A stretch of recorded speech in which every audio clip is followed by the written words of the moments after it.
Is it 12 o'clock already? What's up, everybody? Today we're going to play around with return effects to make some generative interlooping feedback sounds. Crazy soundscapes.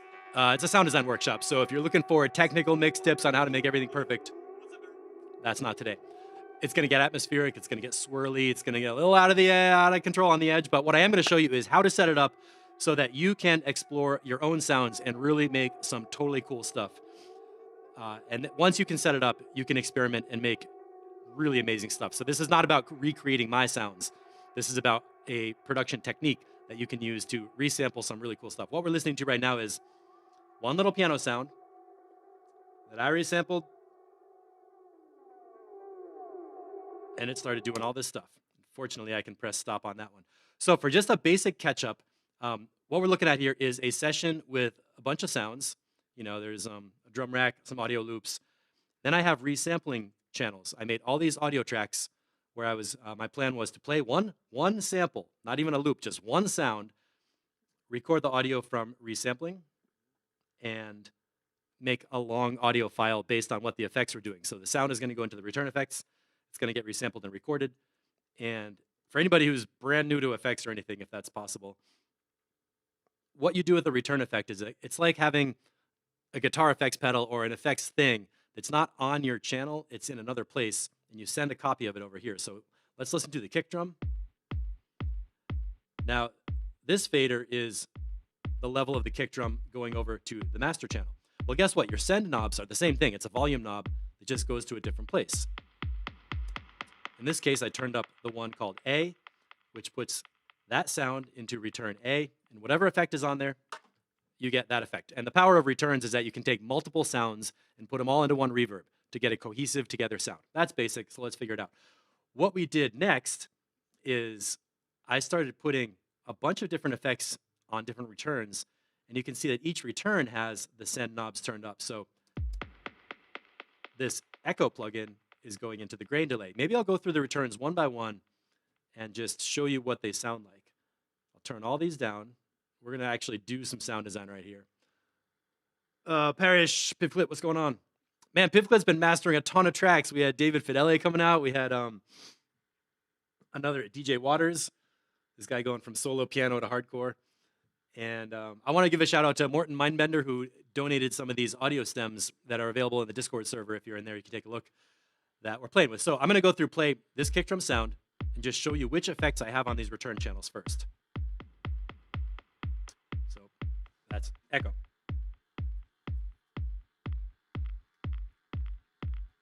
Now there's kind of a scratchy thing. What's on C? Reverb, pretty basic. This resonator is kind of cool. I've been tweaking these all morning, so I've been through a bunch of different settings, but I'm going for tones and textures. You can hear my USB fan dying. Sorry. Oh my God, that sounds awful. Next on E is an auto filter.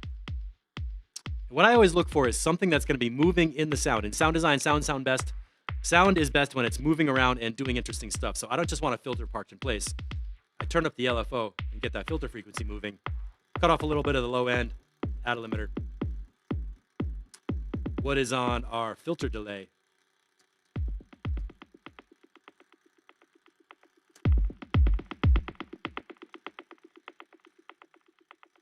That's a fun one. And then finally on a little bit of beat repeat.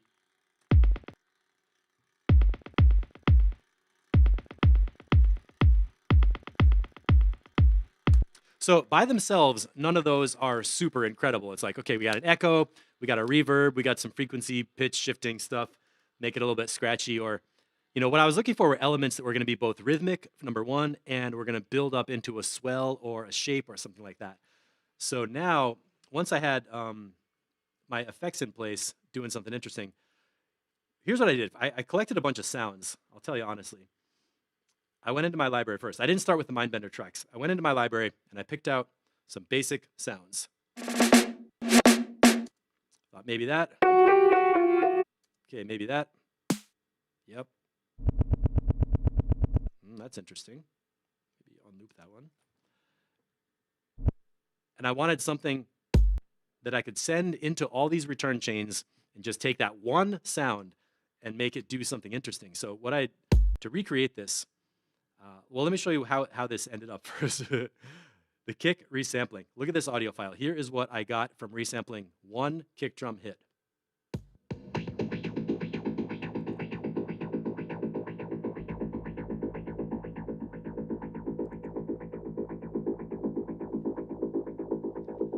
It's just going on and on and on and on. And it builds up to here.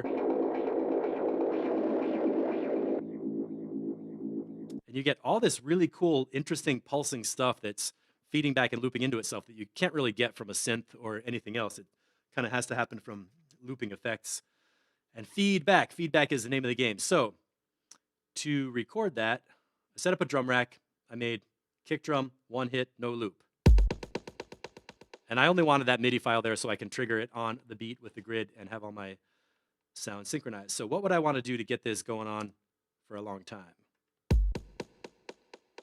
Let's go to echo and jack up the feedback just above 100%. That means it's going to self-oscillate but take a long time to get there.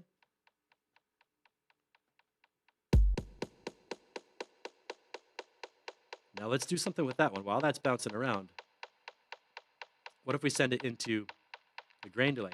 Notice the A is grayed out. They're all going to be bypassed when you first add a new return. You have to right-click on it and do Enable Send. That kind of prevents you from doing this and doing feedback by mistake on your own channel. That's an okay kind of feedback, but as you can see, once echo gets going, it keeps going.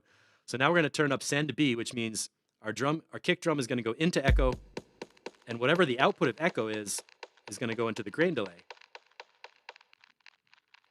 You can hear we have that scratchy thing. Is this loud enough? I don't want to kill y'all, but I want my broadcast level to be okay. And right away, this is cool. It's got a pulse. It's kind of scratchy. So let's try this. I'm going to play these Mindbender stems. Pretend we're doing this on top of an actual track, okay?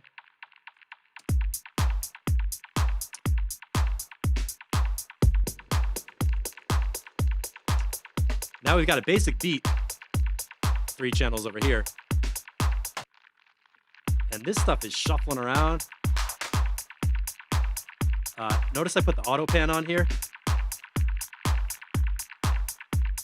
Kind of cut it up and make it like j.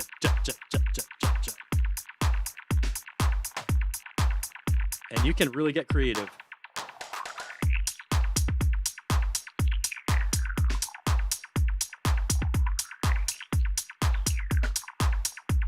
With all kinds of handmade modulations and other tweaks and stuff. And basically, once you have a sound kicking that you like, what you do to make a recording of it and preserve it so you can have an audio file in your session that does all those things that you're recording. Let's say we'll do it sweep, resample. Label your track first because then the audio file will take the label of that track. Let's just shut this down, leave everything the same. Now we go here, open up our recording settings. We do resampling, which means everything coming through the master channel is going to get recorded through this one sweep resampling track that's going to be that color so I can see it. Monitor off, and you want to record arm this track. And basically, we're going to have the kick drum one hit. So let's check. Echo is on, check. Going into grain delay, going into there. And we went to auto filter, and I started tweaking the frequency. Is that right? Okay, let's see what happens. I like to set my master global quantize to 1 bar. My idea here is that when I have a resampled audio file, I want to be able to start on a start point and have it synchronized with the BPM of all those other drum loops. So here we go. Oh, I didn't start recording, damn it. Abort. There's a kick drum MIDI clip is playing.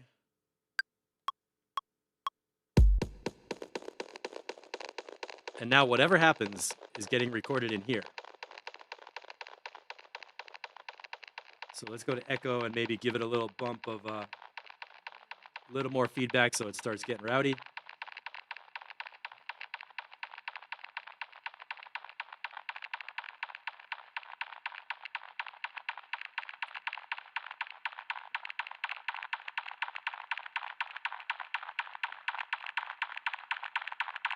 Wait, my monitor window's on top of that one. Forgot to turn up the send onto the auto filter. You can see it gets a little complex.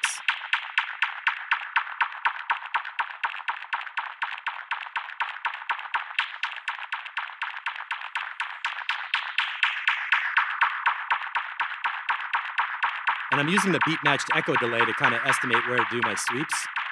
Tick, tick, tick. 1, 2, 3, 4, 5, 6, 7, 8, down, 2, 3, 4, 5, 6, 7, 8. And now I can feel that echo is building up and getting kind of wild. And I want to get out of this somehow.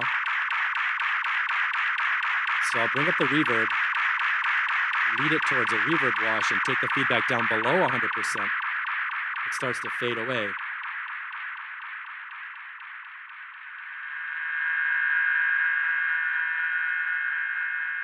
Maybe I'll send the reverb back into the echo for a last little.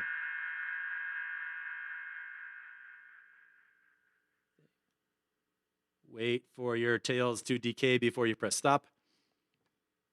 And there it is. Now we have just recorded a piece of audio that's going to be, I don't know, a couple minutes long. And it's going to do this. What's that, 1:40? So that's kind of cool. It starts off with this little crunchy echo. Hey, I'm in the universe. What's going on? The whole entire universe. So, Min, if you missed the beginning, we are just routing a whole bunch of returns to go into each other and create sweep build-up effects or rhythmic pulsing layers. And I have a foundation skeleton beat to play this on top of. So let's pretend that beat is coming in here. And the cool thing about this Mindbender beat is he built it with sections and developments. So as we go through like these little chunks, 8 bars, 16 bars, you can kind of feel like the pulses building up, and it just starts to go together and make this journey. Da, da, da, da. So this track is all about like da, da, da, da, da, da, da, that rhythm. So if I was going to put in a bass line or something, I might want to use that rhythmic cue to develop it. Now it's like interesting to listen to, right? A little bit. Might EQ down the middle of that resampled sound.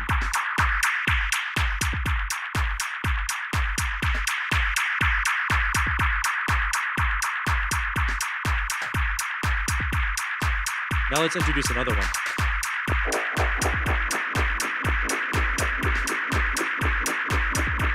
So as one sweep overlaps and has a tail coming down in the fade out section, this one has something coming in. That little reverb feedback blended perfectly with that little like intro of the tambourine. I don't know how that happened, it just happened. And this thing, I also recorded from the kick drum. One kick drum hit going into the resonator made this sound. I was fooling around this morning and now I liked it so much I wanted to loop this. And get this total groove happening. So, you know, making music this way, it's not about bass line chords and melody. It's not about music theory. It's not even about tonality and pitch. It's like rhythm, texture, sound, modulator is moving, and it goes from like on the high frequencies, it can be gritty and sweeping like a riser effect. And then in the mid-range and lows, if you can get this bouncing, bubbling, whoa, whoa, whoa, whoa, whoa, thing, you can get into this super rhythmic world. It's great for techno, I gotta say. Dub techno, other kinds of beats. And maybe I would add like a sub bass that's like, whoa. It's just a pure like low end bloom. It's not even a note. Like who cares what key it's in? It's not relevant, you know? Sheppers!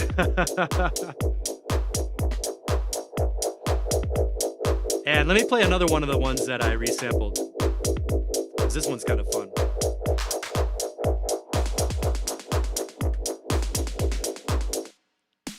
That was one sample hit. I took the drum rack, pressed one note, put it into, you can hear beat repeat right now. But this time what I did was I let the beat repeat go like 8 bars. And then I started fading in other returns in this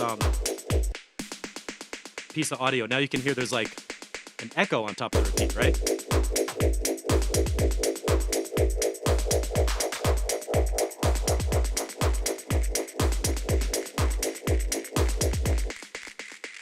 That's the resonator thing. No, that's the grain delay coming in.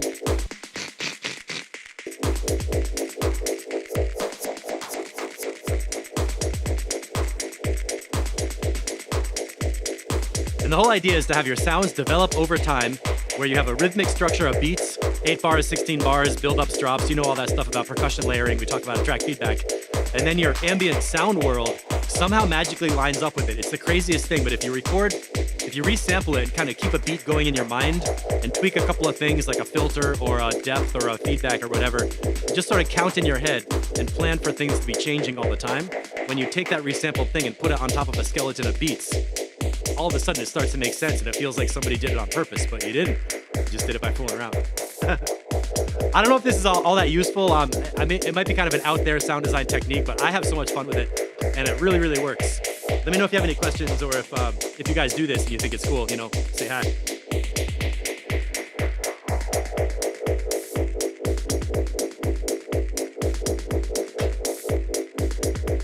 Right now our sort of baseline sound is just grooving along. And our snare tap echo reverb thing.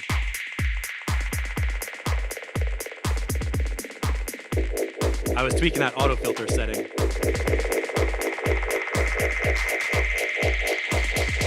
You might notice I did a little bit of compression and smashing on this one to pull out the details of it. You like this groove? I like this groove.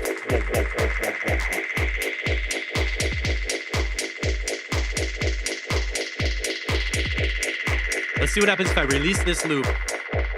Let both these audio files play out and create kind of an ending.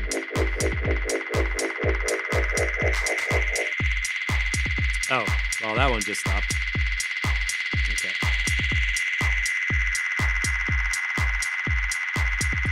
And clearly that's going to need some EQ notches in those mid-range things to be not so bright and crispy.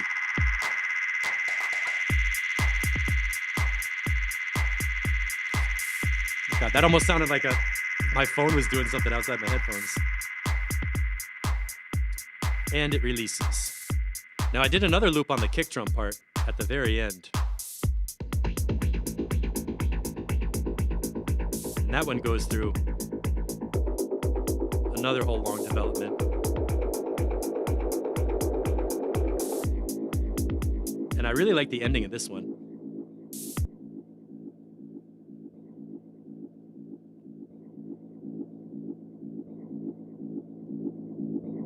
It's like a little motor in a big room full of reverb. So Shepherds, when you're making your kick drum rumble kicks and layering and all those things, I'm kind of curious if this technique would be useful. Does anybody have any questions? Do you care about stereo information at that stage? Yeah, I want as much as possible. Seriously, I don't care what happens with the stereo field. I'm just like, I'm doing a ping pong delay, a reverb, putting them all into each other and everything. And if you get a total catastrophe that's unusable, it's like, all right, you learn from it, don't do that again, and move on and do something else. It's really wide open sound design. I want to avoid things like a really screechy mid-range filter that gets high frequency distortion. I want to avoid blowing out the levels and having that's audio that's like way too much distorted and not kind of, I like the dynamics and the rhythm and the pulse. The more distortion you have, the less dynamics you have, the less pulse you have. So I try to keep things clean, not for the tone clean, but just for the, like that whoa, whoa, whoa, whoa, whoa, that rhythmic sort of vibe. So let's make a totally new one. If you missed the beginning, what I did was I set up a whole bunch of return channels with delays and reverbs on them. Now for general mixing theory, you want to put your sound first into a delay because the delay makes a copy of the sound. And then you can take the delay and put it into a reverb where the reverb is putting the sound and the delay into a space. That's traditional theory, like with a vocal or something. What you don't want to do is put your vocal into a reverb and then send your reverb into a delay because the delay is trying to make a copy of the 3D echoey space. And it usually just gets totally washed out and all ambient and it muddies up the vocal and makes it not usable. So if you're trying to have like the effect of a vocal with a delay and a reverb, the order goes vocal, delay, and then reverb. And we're doing everything backwards today, so this is like the wrong way, the wrong way of running effects. Pipclip, this sounds cool. Yeah, I have so much fun doing this. I started building this workshop and just got like really into it. And I have another sound in my drum rack that's melodic.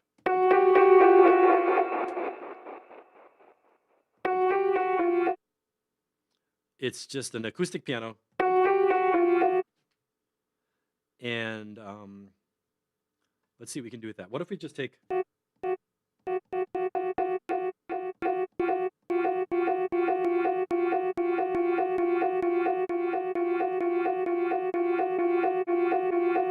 Okay, the reason I did that was I wanted something that if it's looping, it's going to sound good. Because we're going to put it into echo.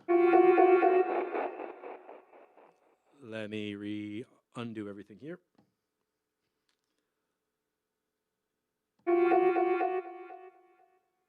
Now, instead of trying to select drum rack and get... Yeah, it's really annoying that I want to edit the echo channel while the drum rack is doing that, so...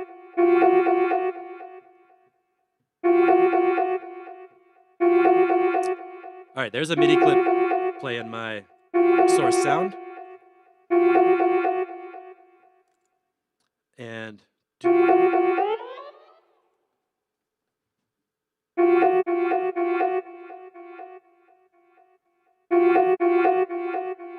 Okay. Now we got the metronome. Put the metronome in your mind, you know. Already that sounds cool.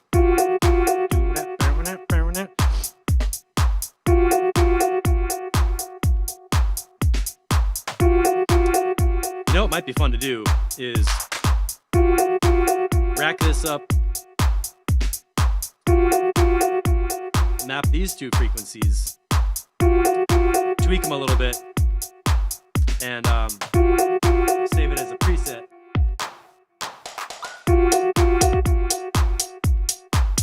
And then start collecting some variations to play with. But before we do that, let's get into where should we send this echo? Now we have a cool echo. I like it. It's doing its own thing. Eventually we'll crank up the feedback.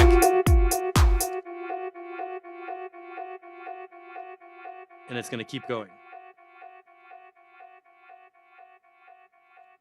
Maybe let's get a modulator going on that filter. What I'm doing right now is routing the built-in LFO from the echo plugin to change the filter frequency a bit. To get a little bit of variation. And so now I'm considering the echo, like return A is the source.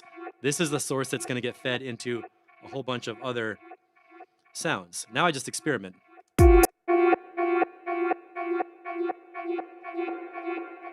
know what? I don't feel like I need a lot more reverb.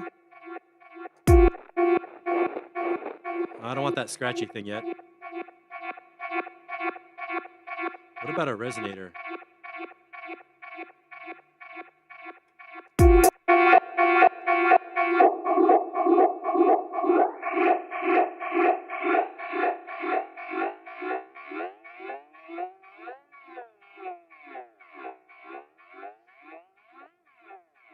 Right there. Resample, record that.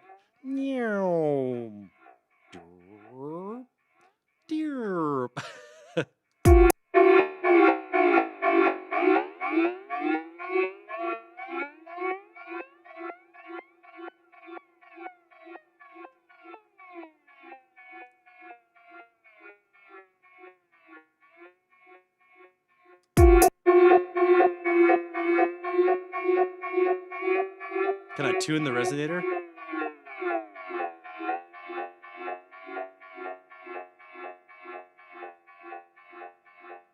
This is where I should look at the spectrum analyzer and ask, what frequency is that note? And then tune the spectral resonator to the same thing.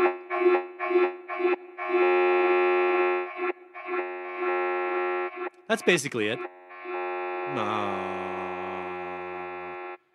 Everybody sing along. And I just want to get a little bit of a buzz on the end of it, right?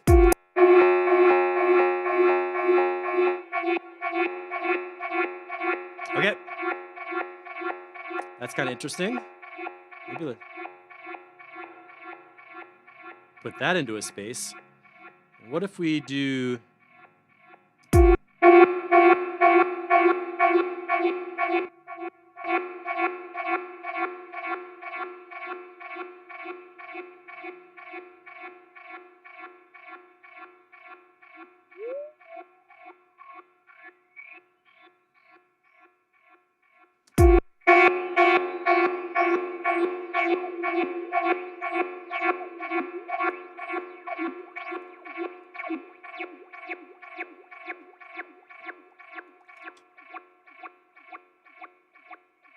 No, I want that to be going down and not up.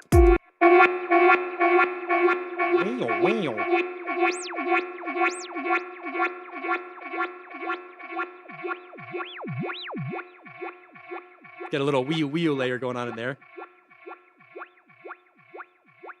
Notice again, when you go up above 100%, you get into some self-generating feedback. That could be super interesting. What if we just did that? All right.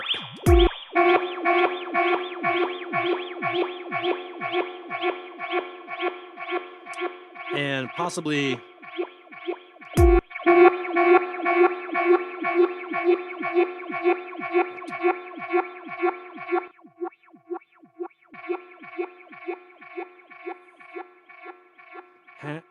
And now it has like a harmonic pulse kind of hanging in space, right?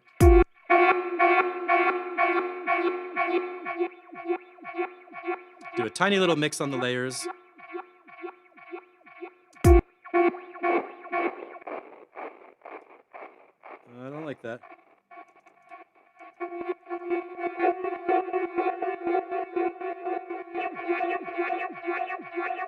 Now it's starting to get kind of smeared and chaotic and like just becoming a drone layer. Touch of Aphex Twin. Yeah, the wobble and echo is great to play with. Well, I think I got enough started that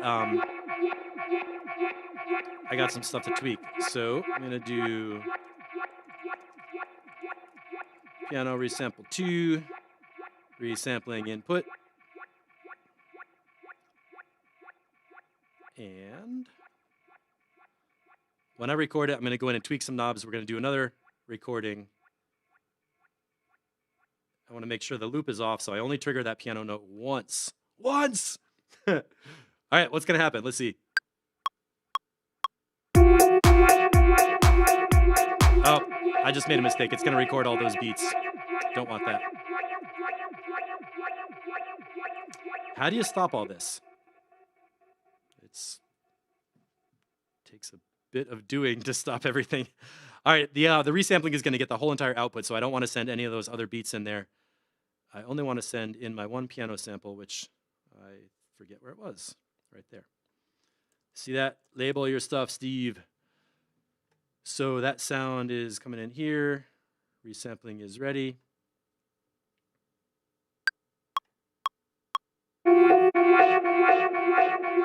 Now check the waveform just to make sure it's getting input.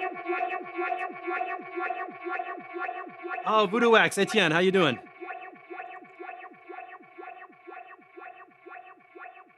Let's get our echo plug into self feedback a bit. Now it's going to slowly start growing. Maybe I'll put the auto filter back into echo to kind of get more of that wee kind of thing. Keep an eye on it though, don't let it build up to crazy land.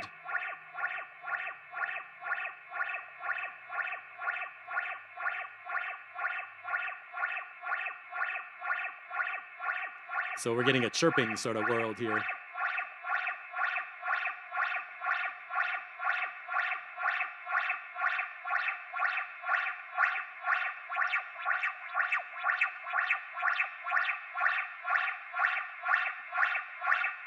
All right.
Yeah, we have an auto filter on there. And something's getting kind of harsh.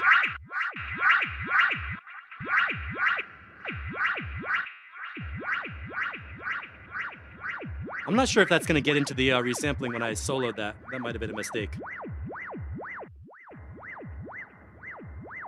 So I put a sound in, added some feedback, created a climax in the sound, and now it's ramping back down. It's almost like the same formula for building a whole entire track. And then the other fun challenge is figuring out what did I do and how do I undo it at the end.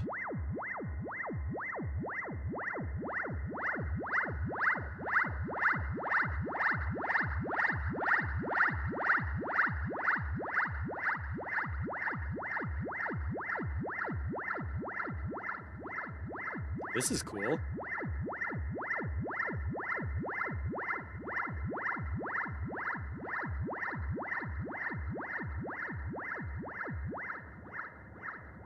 And now look at this. The beat repeat on G is going into A. A is going back into G. What's that going to do?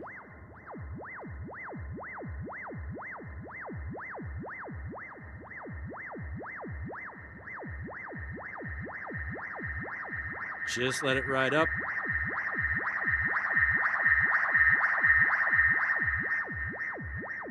And pull it back.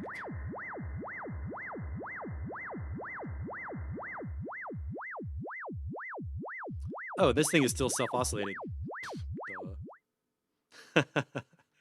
Okay, that didn't make the reverb wash ending like I wanted. But who cares? That's sound design. You get some crazy stuff, and you never know what's going to happen. Look at this. Now we go back and launch our beats. And we just got 3.5, 345 of audio.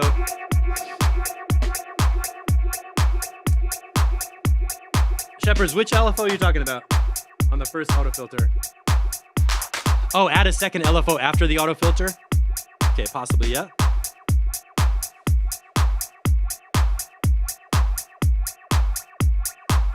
And we went on a total journey with this one. I thought it was a piano melodic harmony sound.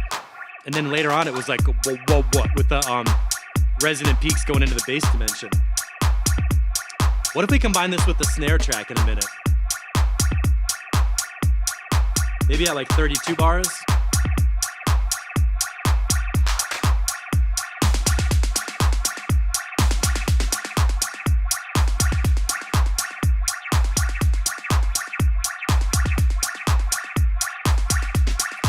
So the beat we're listening to is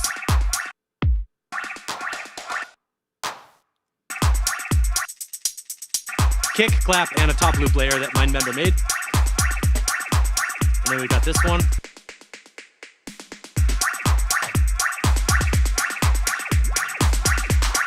Ah, this just got interesting.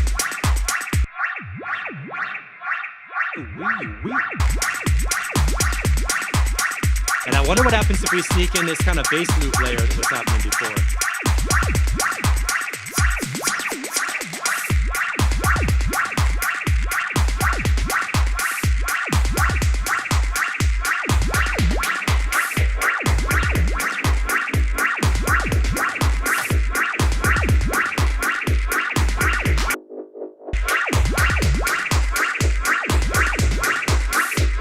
So I just pitched that down one step to match with the pitch of the other one a little bit better.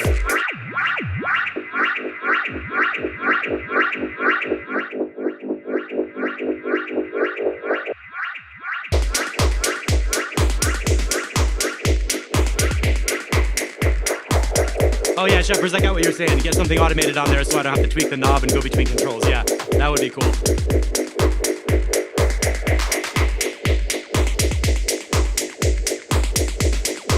Oh, it's still going. And this would take some mix automation to make sure I can hear all these little cool details at the end, because the middle part was really loud. Now this quiet stuff is super interesting.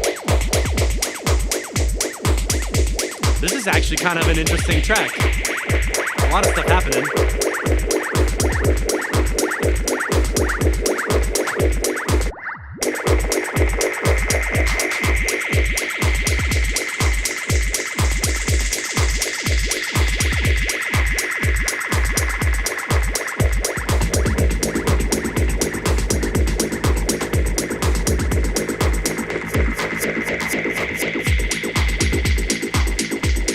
say maybe now it's like the ending section. We're introducing a whole new part 3. Bassline faded out, piano is fading out, and this resampled kick is going to come in.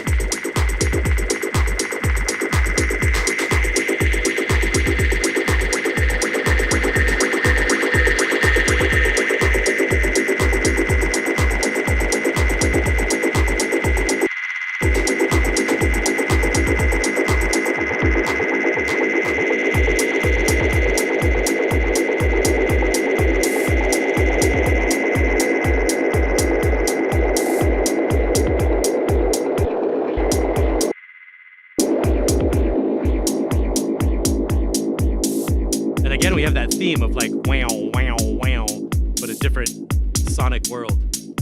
So clearly that sound that's playing at the end here, the kick resample, needs some EQ. It got a little nasty and boxy. Shepherds, this makes me want to go back to Ableton and make some noise. That's what I feel like every time we do track feedback. I'm like, ah, damn it, everybody's making such cool sounds. Why do I got to do my laundry? And okay, now our loops are all run out. Did I play all the loops I made?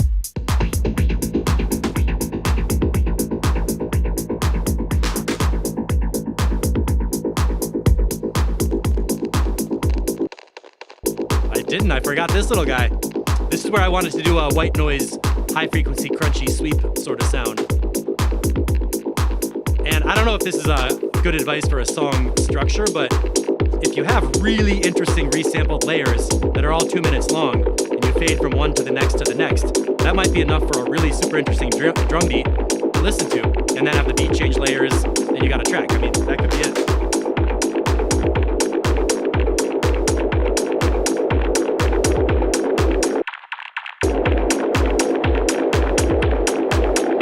Oh shit, this is on loop.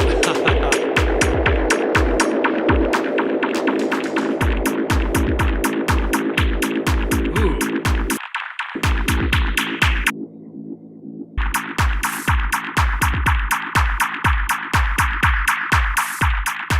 Let's get this going like this.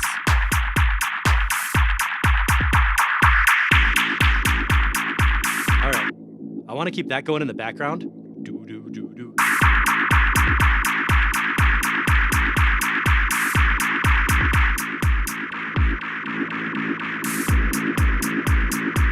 That's pretty cool like that.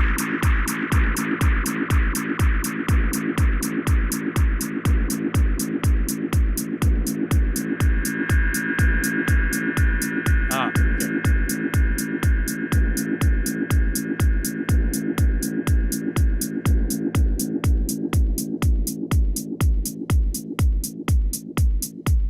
Look at that. 12 seconds over on the kick loop, 11 seconds, 10 seconds on the beat. What? Stop talking. Awesome. What time is it? 12:38. I think that's all I wanted to do for today. I hope what we got from this is the technique of setting up a bunch of return effects, a whole pile of return effects. This is where you drop everything in the kitchen sink, any plugin you ever wanted to tweak, all your Sound Toys racks, everything. Drop them on there. I recommend starting with delay and turning up the feedback as high as it'll go, okay? Then add some reverbs and get the delay going into a reverb.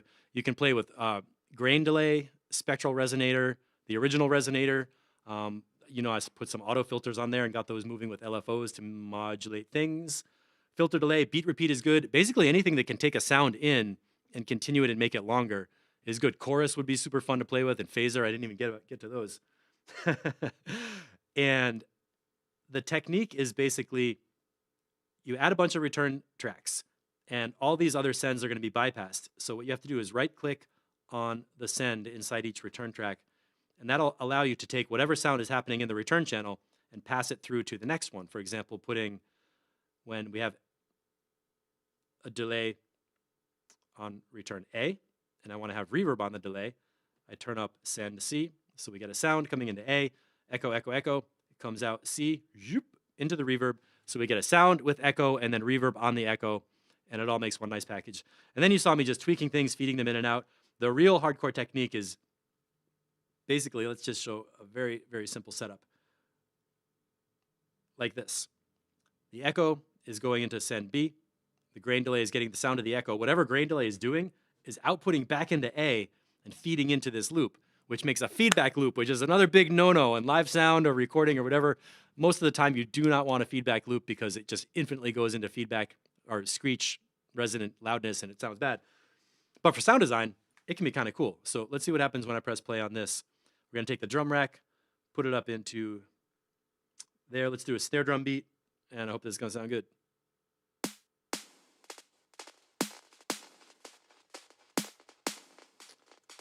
And I want to just turn up the echo feedback from the last. So it's just these two, A and B, feeding into each other.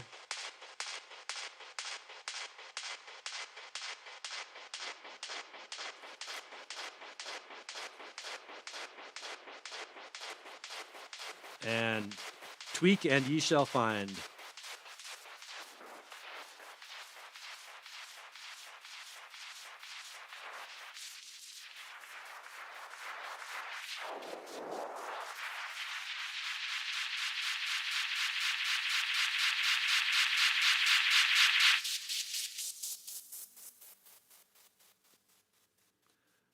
That's how you do it. So let's hear what you can come up with for this for tomorrow.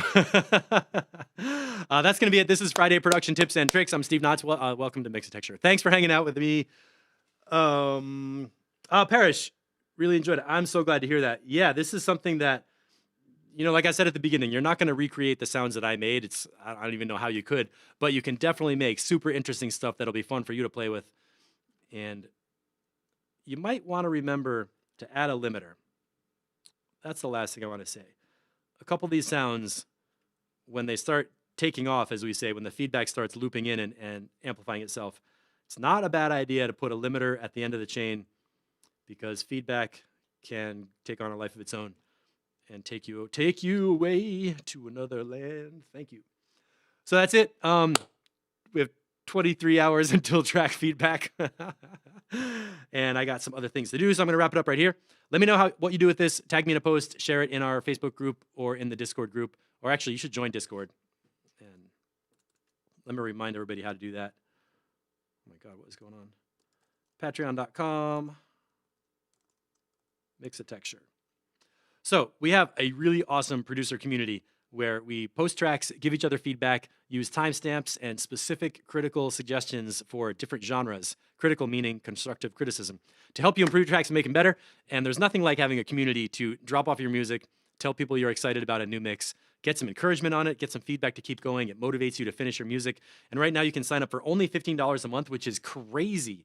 This is such a great deal. Usually it's $25 a month, but just for the month of January, I want some new people coming in. So I'm making it only $15 a month for January, and you can keep that price for as long as you want. And then we'll get into Discord where you can drop your tracks in the channel of your style, like house, techno, drum and bass, whatever you make. And we do live track feedback. You can get your tracks reviewed on video, share comments, hear music from other people. And then when you get a new release done, and we can help you with mastering and everything, you'll have all these people to help you promote it, and they'll be invested in it because they gave you comments and they wanted it to get better. So your new release is like everybody's celebration. That's really the coolest thing about it. So patreon.com/mixatexture, sign up, help me keep everything running smooth. And y'all, I'll see you tomorrow. Thanks for watching. Bye-bye.